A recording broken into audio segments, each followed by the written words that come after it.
Thank you all for being here. Welcome.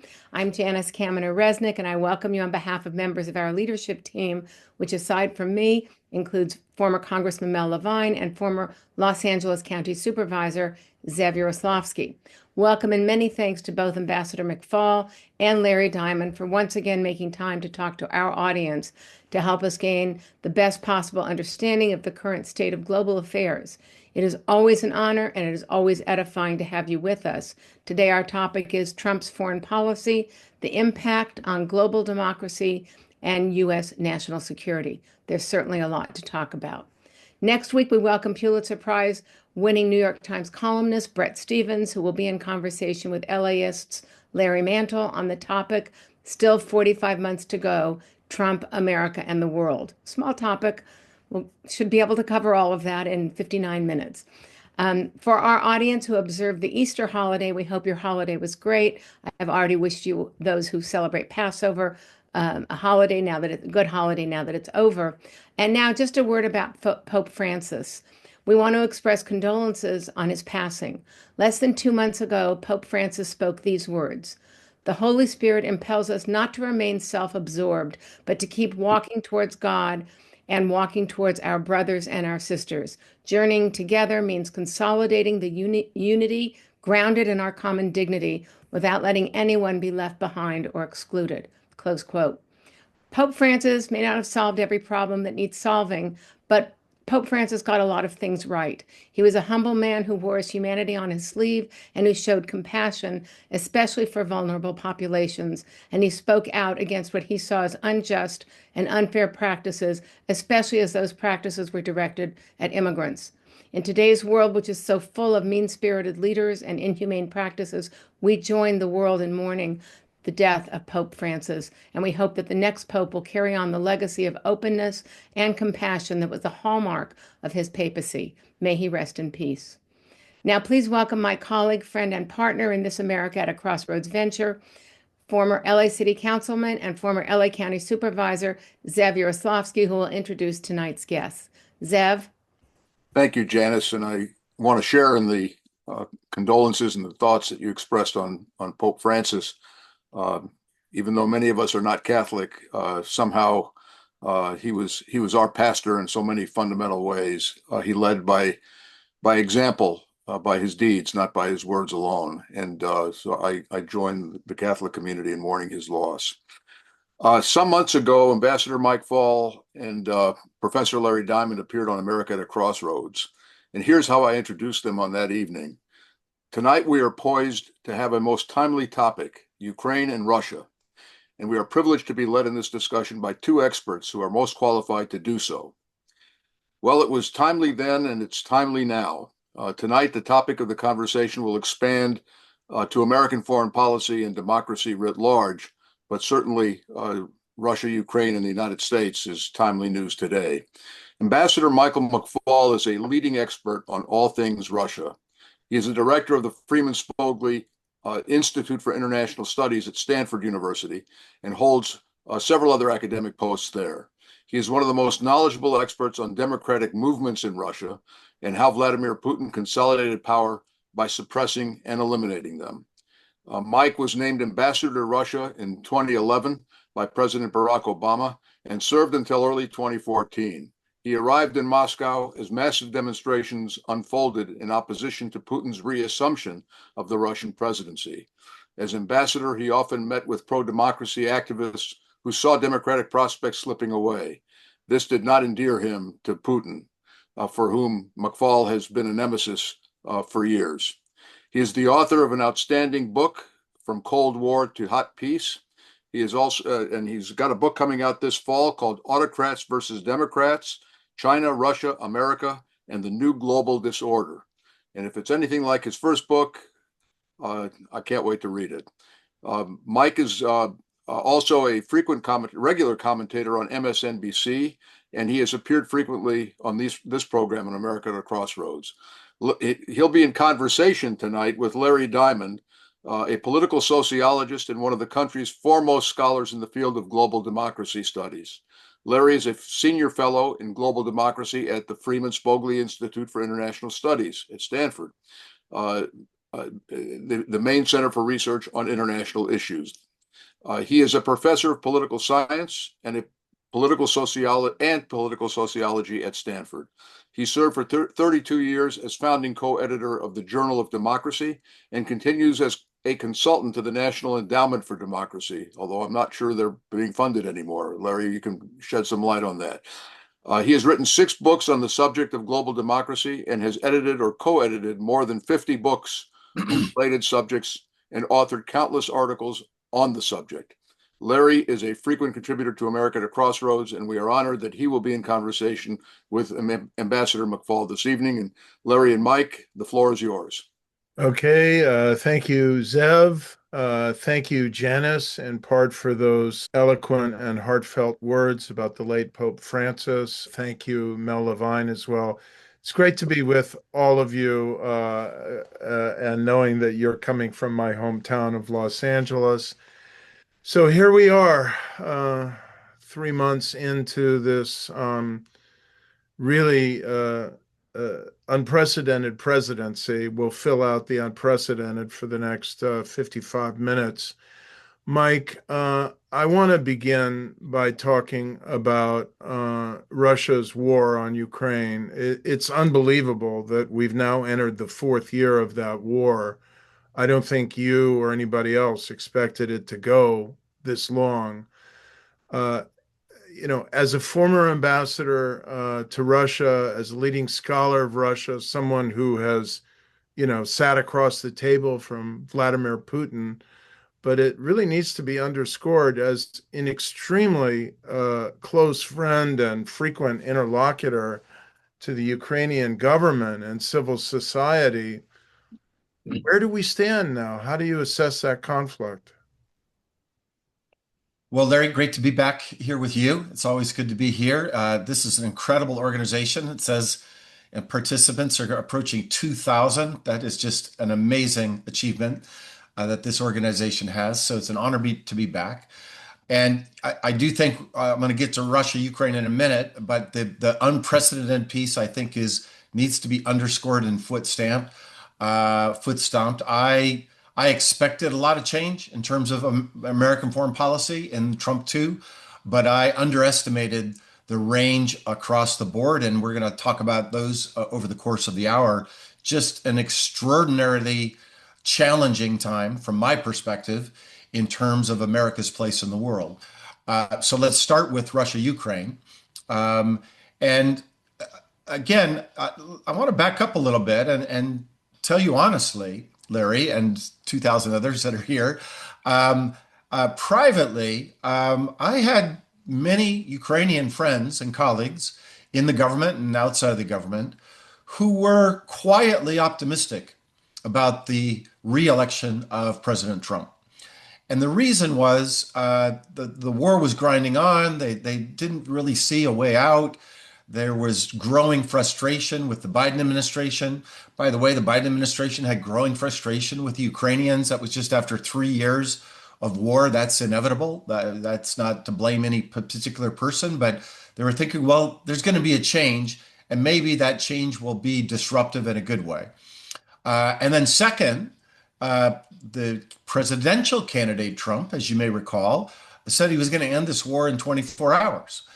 Now, I don't think anybody believed he was going to do it in 24 hours, but he made a commitment that he was going to try to mediate the end of this war.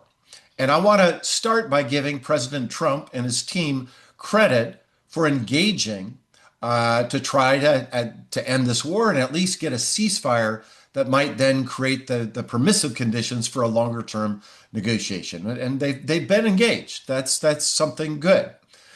The bad part is that their strategy, from my point of view, as somebody who has negotiated, as Zev said, with Vladimir Putin and his government, who knows the Russians, who knows the Ukrainians, I just don't understand their strategy to achieve their objectives.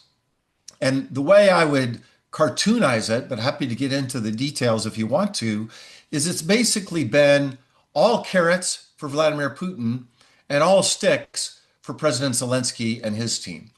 And so, I think their theory is if we appease Putin, if we give him these concessions, he'll end his war.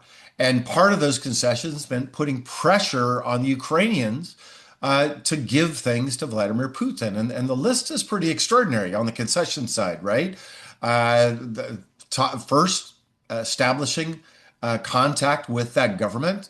By the way, I applauded that. That was controversial, but Secretary Rubio flew to Saudi Arabia and met with Sergei Lavrov. You have to talk to both sides. That was important. But then it gets a lot more dicey from my point of view. They then said Ukraine will never join NATO and intimated that that's going to be a concession to Putin. They then said they're going to put pressure on the Ukrainians to get them to just acquiesce, I'm using that word on purpose, to Russian occupation of giant pieces, 20% of Ukraine's country of Ukraine. Then they added to that, we'll lift sanctions, and we'll do that for you. And then they added to that, by the way, a theme that we may get to more broadly. They cut all assistance de facto by cutting it to the National Endowment for Democracy, USAID, Agency for International Development, and cut money for Voice of America and Radio Free Europe. Radio Liberty is the part that goes to Russia. They basically cut all support for Russian NGOs, civil society, independent media outside of Russia, another gift to Putin. And then just recently, I'm just repeating what I've seen in the news and what I've seen President Trump himself talk about. They've agreed to recognize the annexation of Crimea as part of sweetening the pot. They being the Trump administration. Yes. Yeah, starting out. Right. In advance. And that, thank you for adding that, Larry. A good point.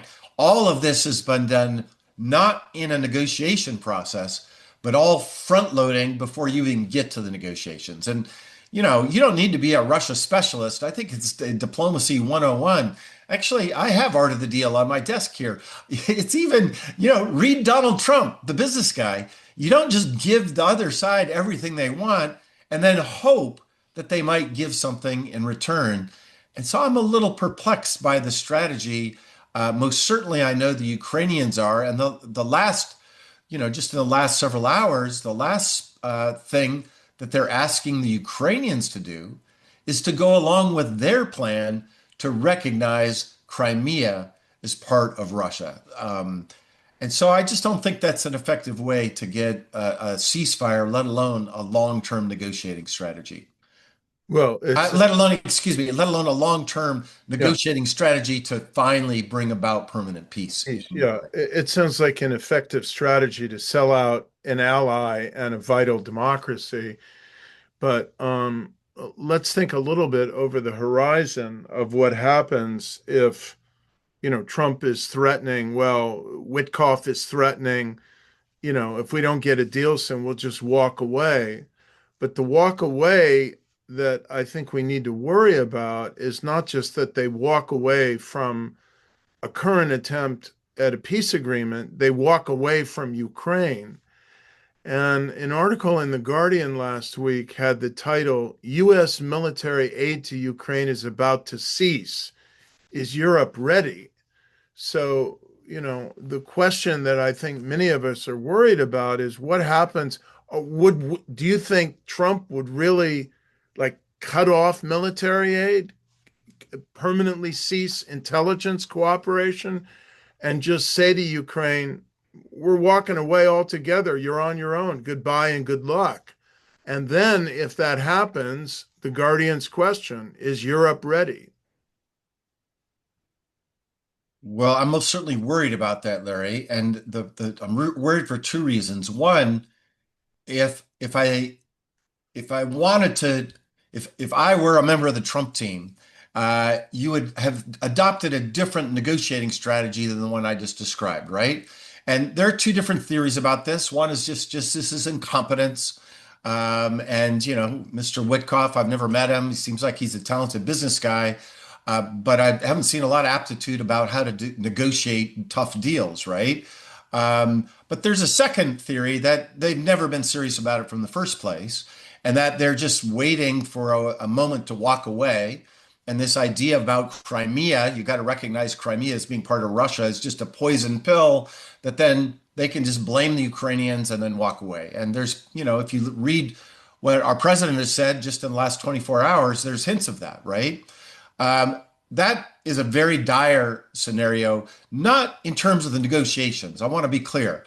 I think, we might be better off without Mr. Witkoff involved. We being anybody who cares about American national interests. And I want to be very careful. Give me 2 seconds on this. I want to be very precise. We should be asking not just what is good for negotiating a peace outcome there, but what is good for American national interests when they're doing this. And this peace, let's just focus for a minute. They've intimated they're going to recognize Crimea as part of Russia. How does that serve American national interests? Are we? I think I can tell you the case for why it's bad. Makes us look that we don't care about norms about sovereignty and annexation. That's bad for our reputation abroad.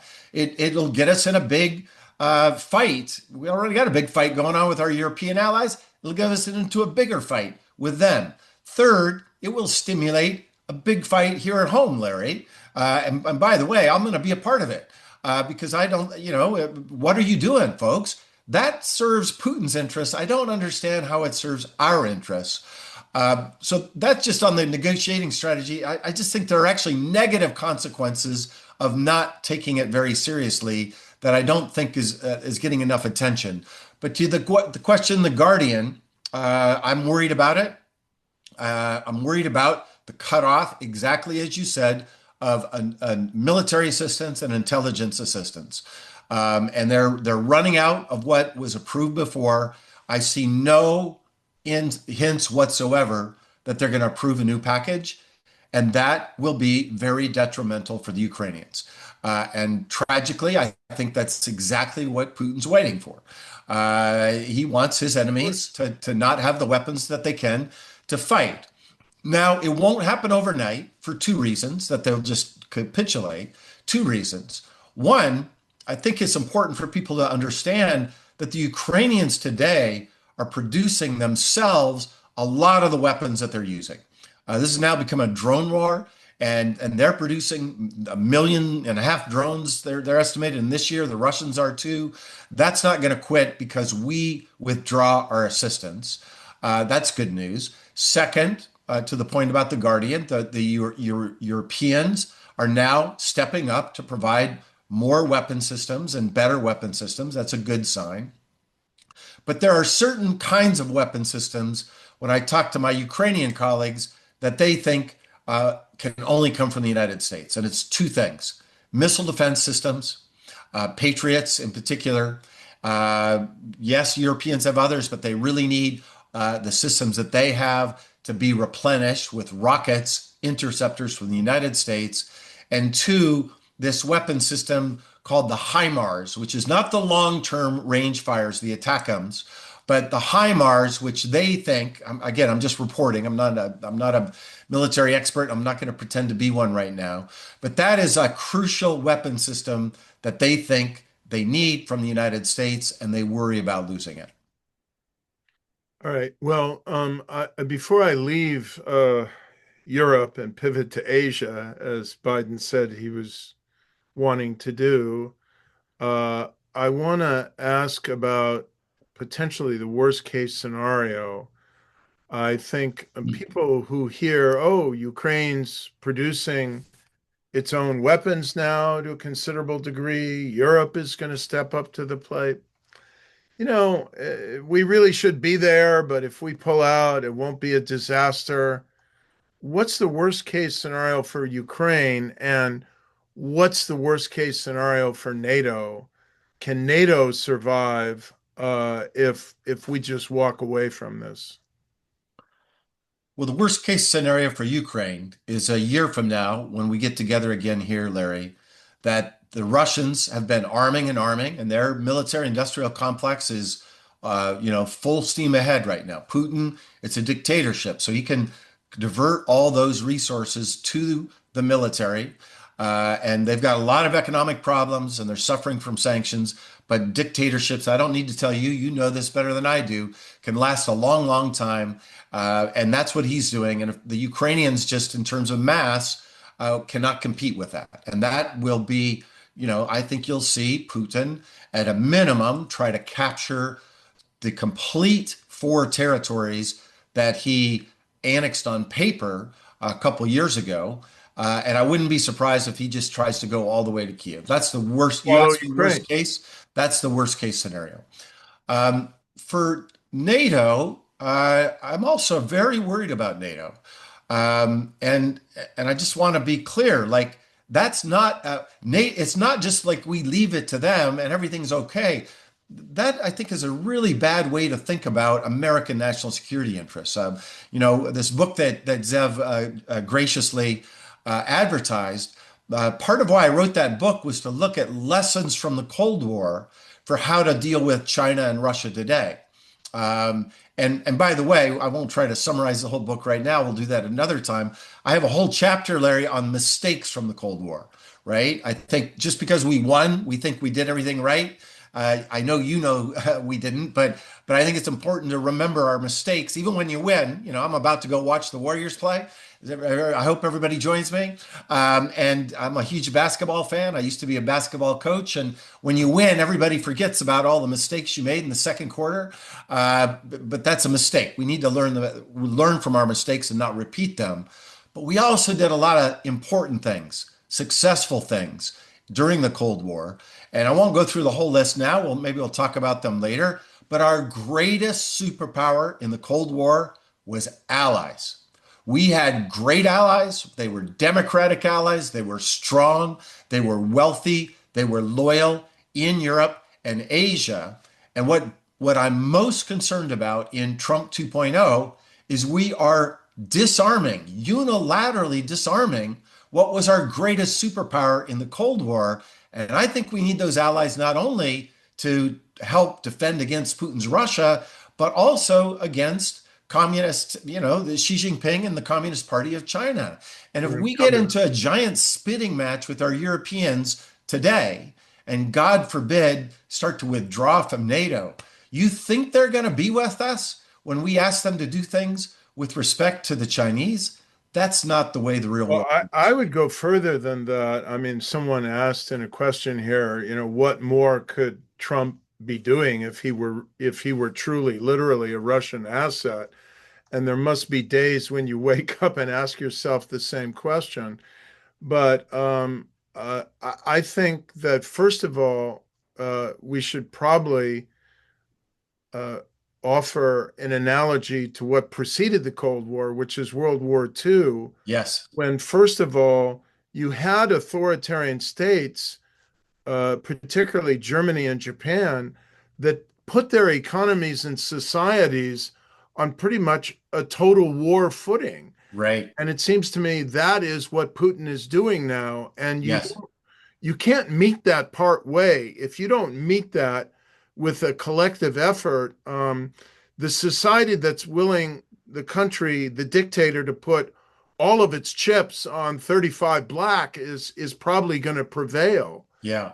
And the second thing, of course, is we've learned, and maybe you have a thought on this, that if you appease a dictator in one place bent on aggression, they're not going to stop. And so let's say Putin swallows Ukraine and NATO begins to fray even before, or even if it doesn't formally fragment. What's next for Lithuania, Estonia, Latvia, Moldova? Any thoughts on that? Well, first, Larry, I'm glad you brought up World War II in the interwar period, because that also, I think, is a very important period of history that we need to be learning from right now.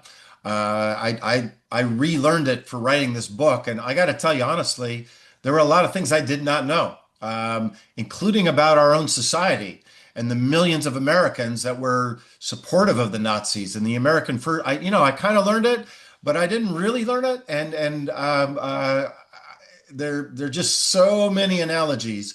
You got to be careful with analogies and metaphors, but But the two things I would stress about that period that I worry about today is one, this isolationist move that we are in today, and these affinities, I'll just call them that, of illiberal nationalists in America with illiberal nationalists in Europe, including Putin's, being one of the leaders of it. There's some real parallels, and I was supposed to be on Rachel Maddow tonight. Thankfully, it just canceled because I might have had to run early. I got pulled down for today. But Rachel has a fantastic book on this period. Just fantastic book about stuff I did not know about these affinities and these groups, and even down in Southern California, Larry, groups I did not know about. You probably knew about it. I did not learn that as a high school kid in Montana, and there are big echoes of that going on between. This fight is not just between states like the Cold War; it's a fight within states between liberal Democrats and illiberal nationalists, and that piece has lots of parallels. And then the second piece related to it from that period was this notion that what happens over there doesn't affect us, right? So Italians went into Ethiopia and people said, where is that? I don't even know. That there were echoes of that in President Trump's State of the Union address just a few weeks ago. He's like, Congo, where's Congo, right? Then the Japanese went into China and we said, that's not our problem, that's far away. Who cares about what happens there? Then, the series of just capitulation and appeasement that eventually led up to Hitler and Stalin both invading Poland, and millions of Americans still said, not our problem. That has complete echoes to me of what senior administration officials are tweeting literally, these days about that's not our problem in Ukraine. And we all know how that tragic story ended. We can't repeat that this time around. That's the second thing. But the third thing, to be very specific, because you asked, and I think it's really important to be specific. That was very abstract. I was in Lithuania not long ago, Larry, meeting with people from all those countries you just described in a private meeting about worst case scenarios. And they worry about NATO being tested, but not full scale invasion. So there's a city called Narva in Estonia, for instance, right? Predominantly Russian-speaking people live there. It's right on the border. What happens if there's a fisticuffs between drunk Russians and drunk Estonian boys? I've lived in Russia enough to see that can happen. I remember watching a fisticuffs in Helsinki with in Leningrad with a bunch of Finns and Russians. You don't have to have a big imagination to imagine that. Actually, now I think about it, as you know, Larry, I live here on campus. There's some fraternities where I live. You don't have to have a big imagination to imagine that. But then let's say tragically somebody gets killed, right? Some Russians get killed, ethnic Russians or Russian speakers. And then Putin sends in some special forces to seek revenge. And he kills some Estonians. And then he goes home. What do we do then? Oh. That's the test.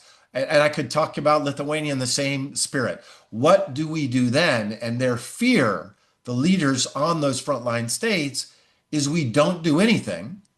And we have a big fight about what we're going to do. And Trump says that's not our problem. And then that's the beginning of the end of NATO.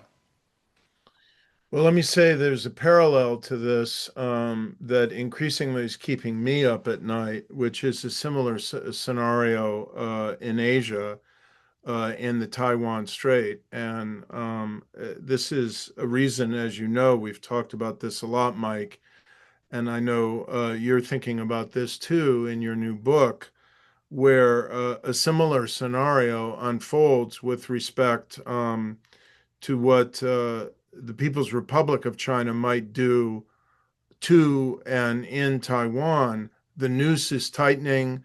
The gray zone PRC intrusions into Taiwan's airspace, into its fishing territories, its territorial waters. And many people worry that the next step might be that they just board a ship and say, this is not something we can allow to be delivered to Taiwan.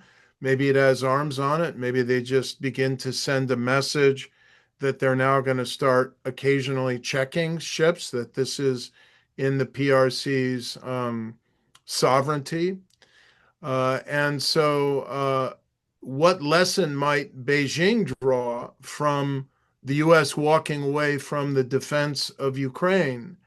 And what lesson do you draw from looking at what you call in your new book, the new global disorder, for the China element of this and the whole kind of similar Pacific, the security architecture in the Pacific?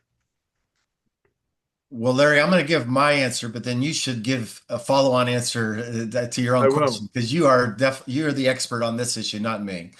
But I do have a couple of thoughts. Number one, um, the question about the norm against annexation never used to be questioned.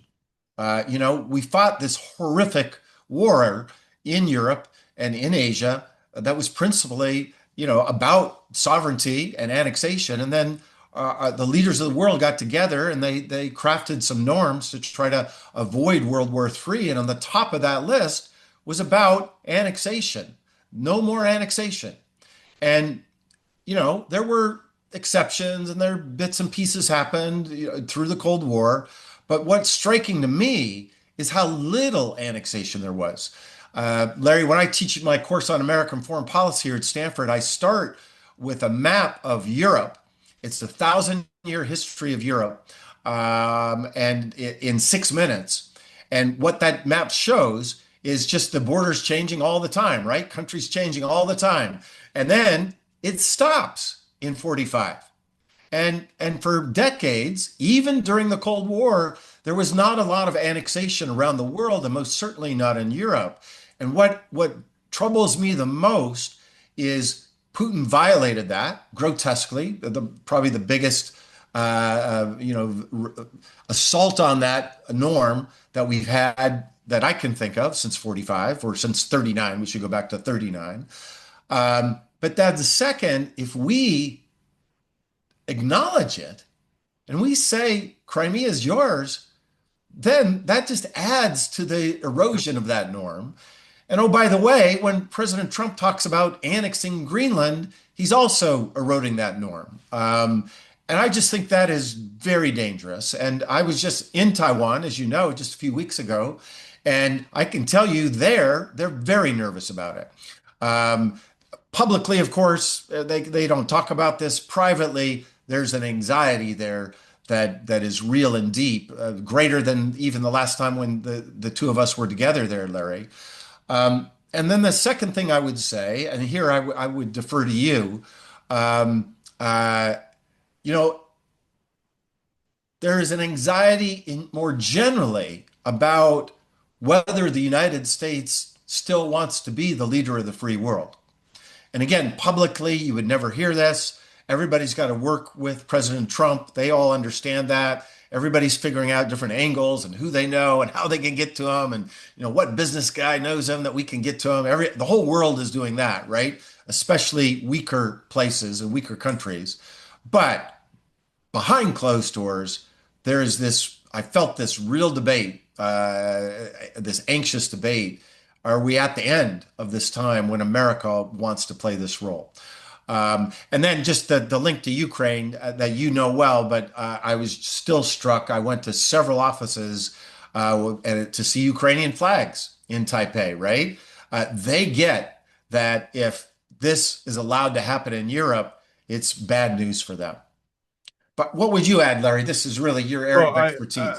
I would add the following. Number one, I think it's been stunning for a long time how closely people in Taiwan are following what's happening in Ukraine, not only because they think it sets a precedent, but because they understand the lessons of history, that when aggressive autocrats glean that the democracies lack the will to resist, Right. it feeds their appetite. Right. And I do think that we learned something. I thought I was in like junior high school when I learned this. I'm going to bet that you were in junior high school when you learned this.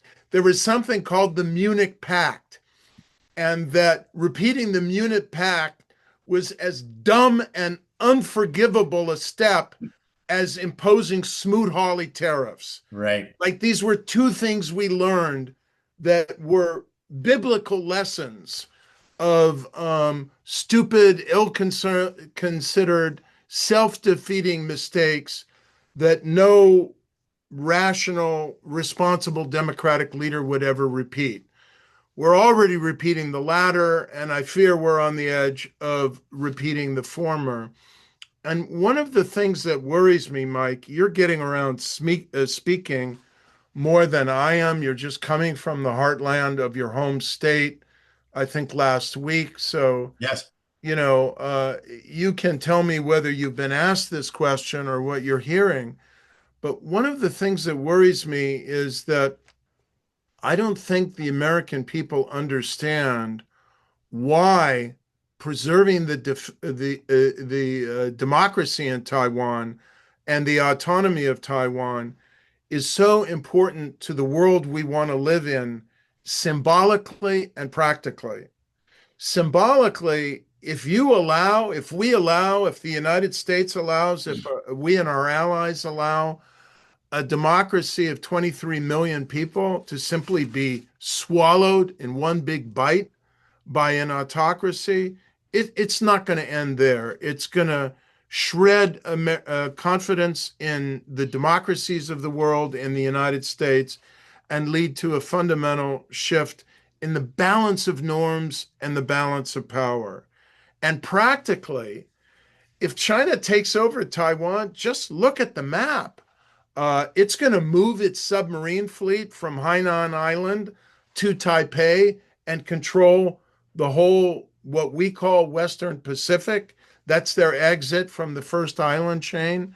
The majority of the semiconductor industry and like 90% of the most valuable high-end semiconductors are being manufactured in Taiwan. The leadership of that is going to shift, and the economic disruption is going to lead to a global depression.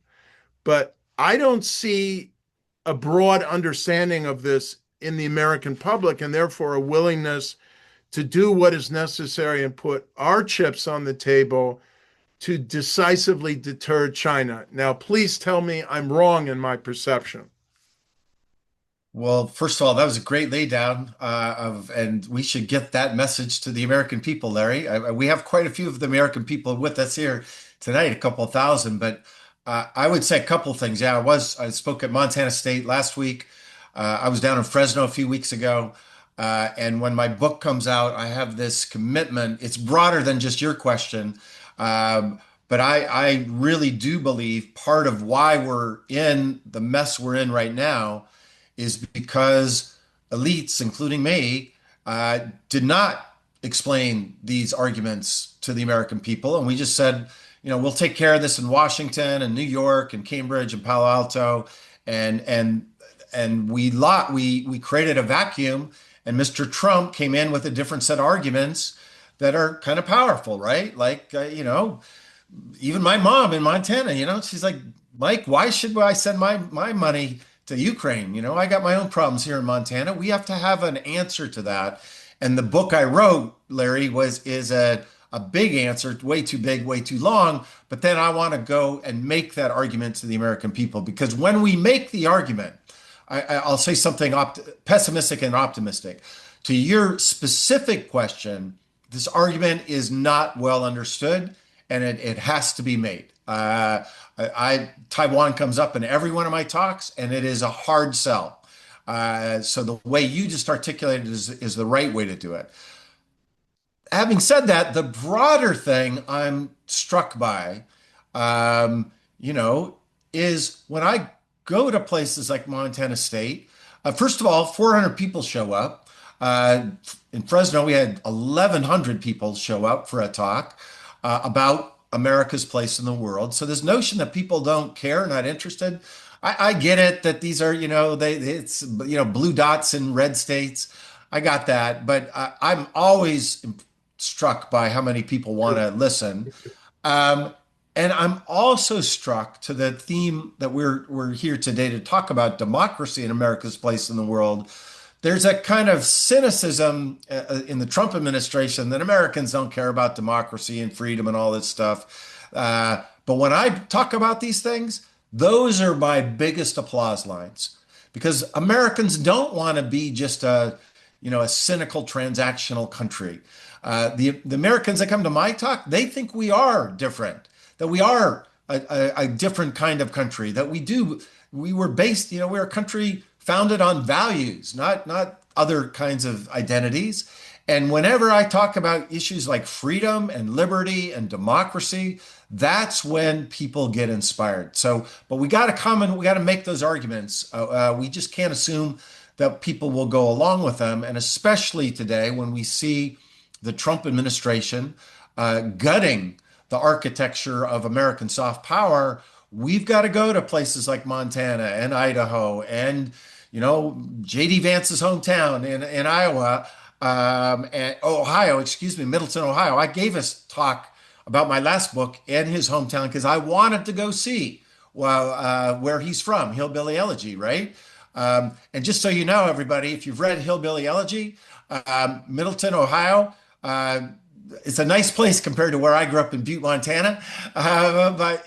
But all seriousness, we've got to go and make this alternative argument, and I actually think there's an audience there for it. Great. Mike, I'm going to kind of glide into the questions now that are coming.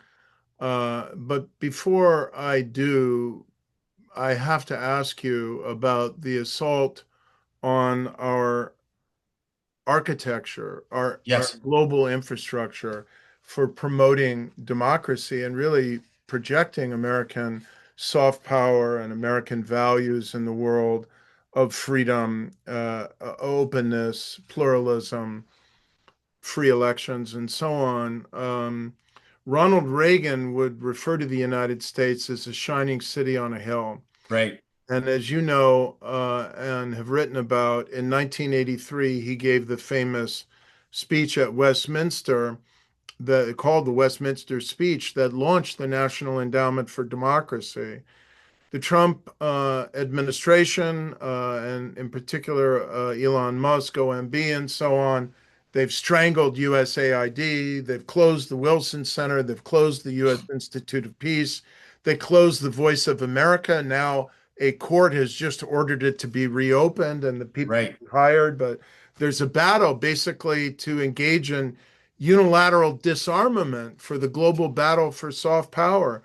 How do you react to this, not only as a scholar, but as a former U.S. ambassador?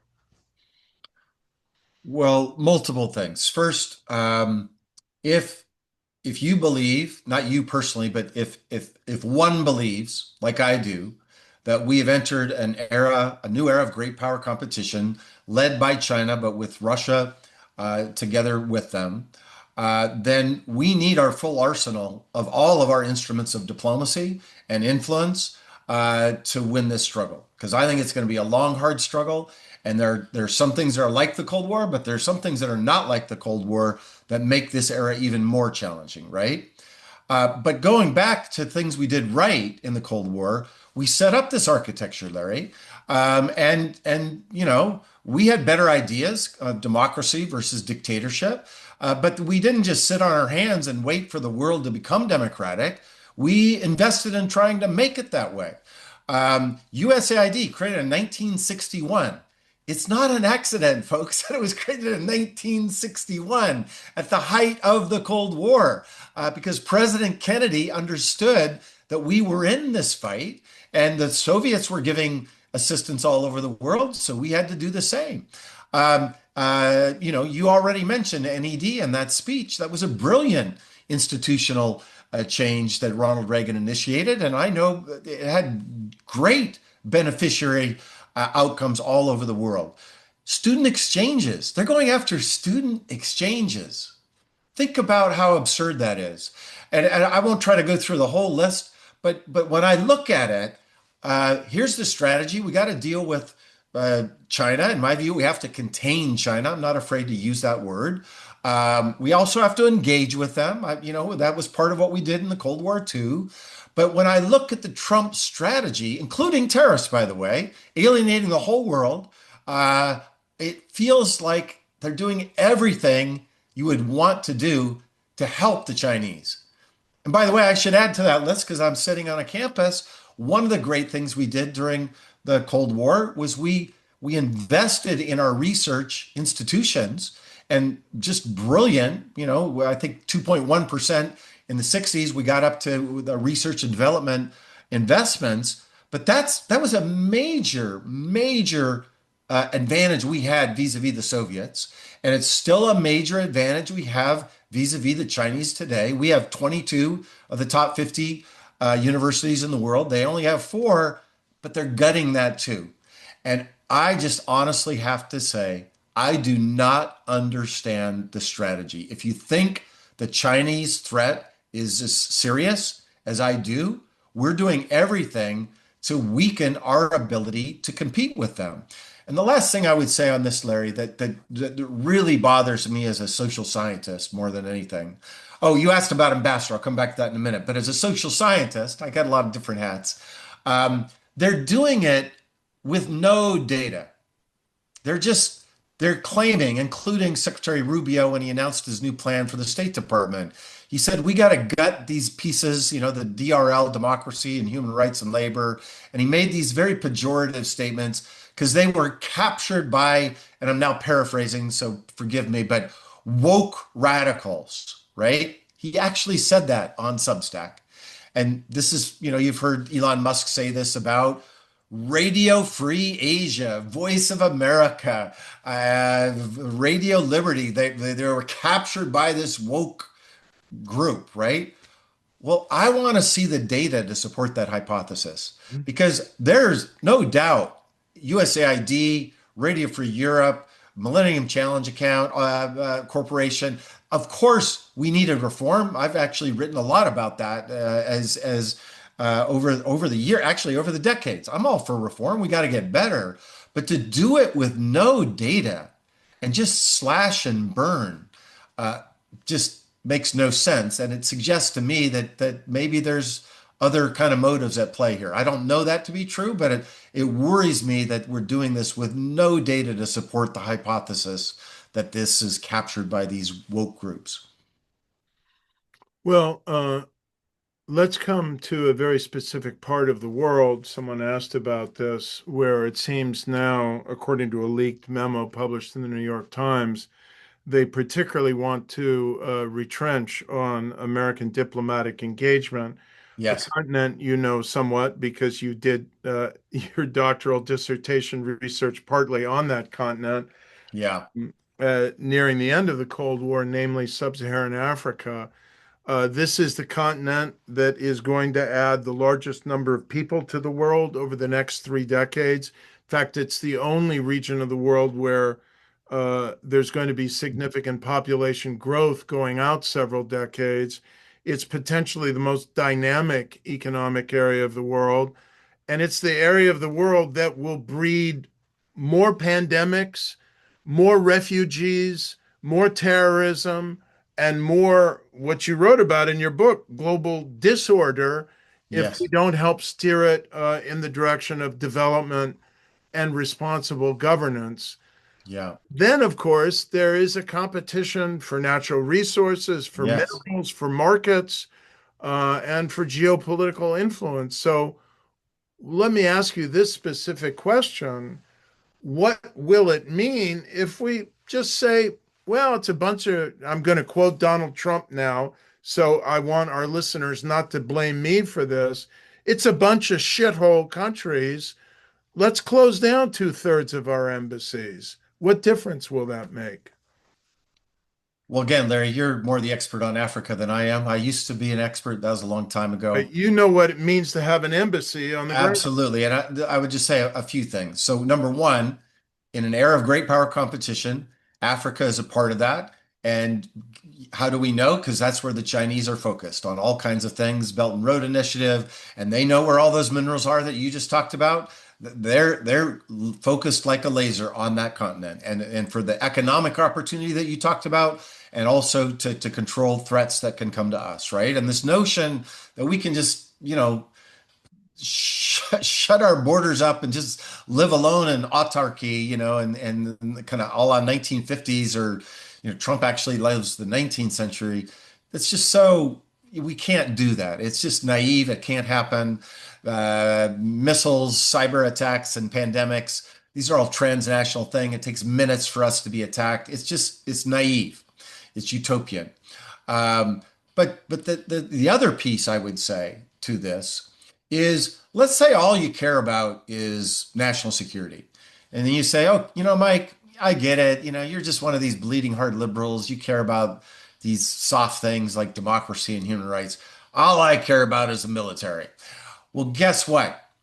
You need the diplomats and you need the embassies for your military as well. And let me tell you a concrete story, not about Africa, but about another country in the developing world, Kyrgyzstan. When I worked at the White House, Putin, we had a major military base in the country of Kyrgyzstan. It was called the Manas Air Base. Over 90%, Larry, of our soldiers that went on to fly into Afghanistan to fight the terrorists in our national interest stopped in Manas. And when I got in the government in 2009, I worked for President Obama. It was one of the first crises I had to deal with. Because Putin put on the table, using his diplomats and his relationships with a corrupt dictator there, Bakiev, he put on $2 billion. And he said, he camouflaged it in something else, but he basically said, close the base, and I'll give you this money. So you know what we had to do? We diplomats, not our generals, we diplomats, and I flew there with a guy named Bill Burns. At the time was our undersecretary for political affairs, one of our top diplomats. By the way, one of our most outstanding diplomats that I ever worked with. He was fantastic at his job. Later became the head of the CIA for the Biden administration. But we got on an airplane and we flew all the way to Bishkek, and we negotiated the preservation of our military base. And so I just tell you that story. If you need our diplomats, you need our embassies, you need our presence. By the way, it helps to have our American businesses there too, and our American exchange students. That's all part of the package in order to do the military things that we need. If you just think you can do it with ships and aircraft, you're missing a big part of the equation. Well, and I think that it's permissible for us to quote, because he said it publicly so many times, our colleague at Hoover, Yes. the former Secretary of Defense and four-star Marine General James Mattis, who has said repeatedly, if you don't invest in diplomacy, if you don't invest in development assistance, you better give me a lot bigger military, because Right. I'm going to need it to manage the problems that will result. Yeah. And just one more thing on this, Larry, before I forget, really important to me personally. There's a demand for this around the world. There's a demand for our presence, right? Sometimes in the debate here in America, you'll hear, we're, especially progressive sides, we're just these imperialists and everybody wants us to walk away. We've done enough damage to the world and let's just come home, right? What I see in the data, that you see, and you know this data better than I do, but what I experience in my travels personally is there so many parts of the world want the United States to be engaged. They want us to be engaged in part because they don't just want to have to rely on the Chinese, but they also see intrinsic value of having connectivity with what I think is this great country called the United States of America. So the demand is there. It's not like they're asking us to leave. They actually want us to be engaged.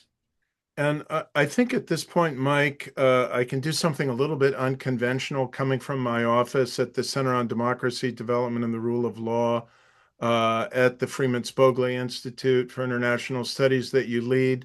and tell people what these pictures are in my office on the Yes. wall here. You know what they are. Yeah, tell them. They're 19 years of mid-career Democrats, journalists, human rights activists, lawyers, members of parliament, institutional leaders of various kinds coming to Stanford University for 3 weeks in our now Fisher Family Summer Fellows program because they share our values, Yes. because they want to partner with us to build a democratic world, because they believe in the shining city on the hill and the importance of the United States, because they want to build networks with one another, and because they believe in the idea of a democracy and a liberal international order that you're writing about.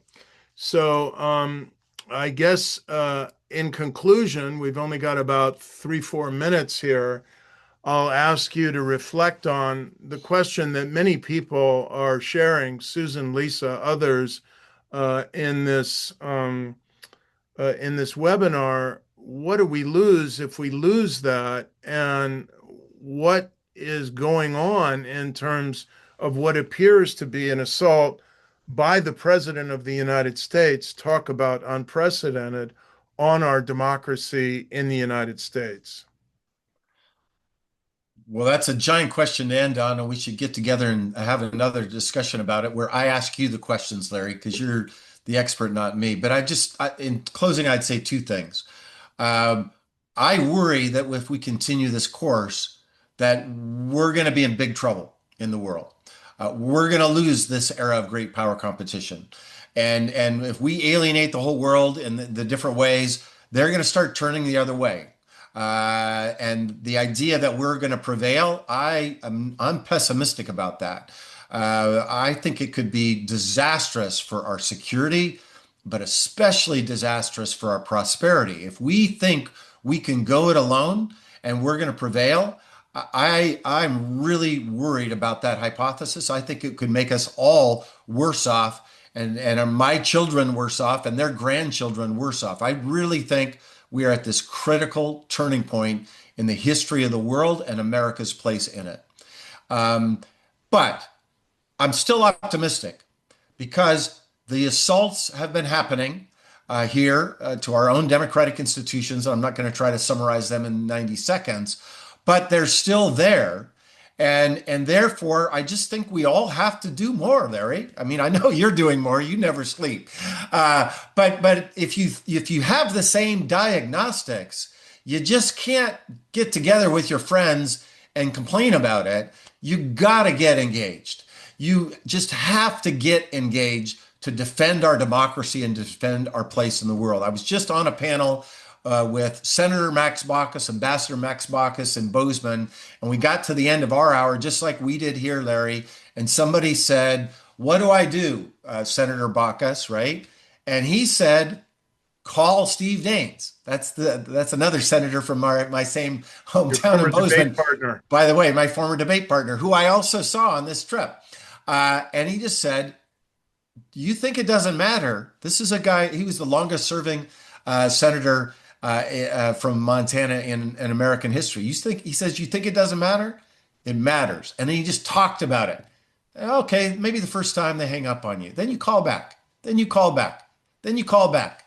And that, he said, makes a difference. And there are lots of other ways we could talk about. And I don't even mean this in a political way. I just mean this about democracy and American national security. I think, Republicans and Democrats, big D are Republicans, big D Democrats can agree on that, but you just can't take it for granted. You got to get in the game because I think the stakes are higher than ever.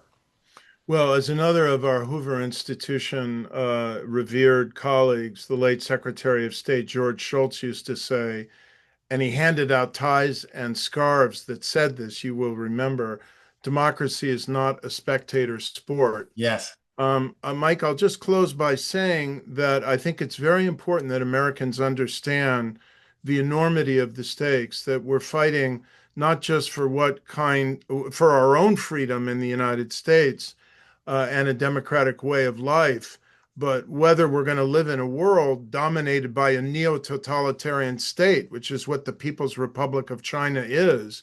And anybody who's been reading Tom Friedman's columns knows that this is a much more formidable challenge to the United States even than Putin. Putin isn't inventing new technologies. He's not flooding the zone with biotechnology, with new generations of batteries and electric cars, and trying to win the semiconductor race. This is going to determine who leads the world. And if it's not the United States, it's not even going to be an authoritarian regime. It's going to be a techno neo-totalitarian regime. And that is going to have profound implications for our prosperity and the freedom of every American. So I hope that is what our listeners will take away from this as much as anything. I want to thank you, Mike. I want to thank our very dear friends at America at a Crossroads. In the end, we defend democracy through civil society, through solidarity, through Tocquevillian gatherings and conversations. Thank God that Zoom has enabled us to do this virtually, but it wouldn't happen without the entrepreneurship, the social entrepreneurship, and the dedication of people like Janice Kamener-Resnick and Zev Yaroslavsky and our dear friend Mel Levine. Next week, please join us when the New York Times columnist Bret Stephens will be in conversation with our longtime regular here at America at a Crossroads, Larry Mantle, to discuss, still, I can't believe it, 45 months to go, Trump, America, and the world. Thank you so much for joining us.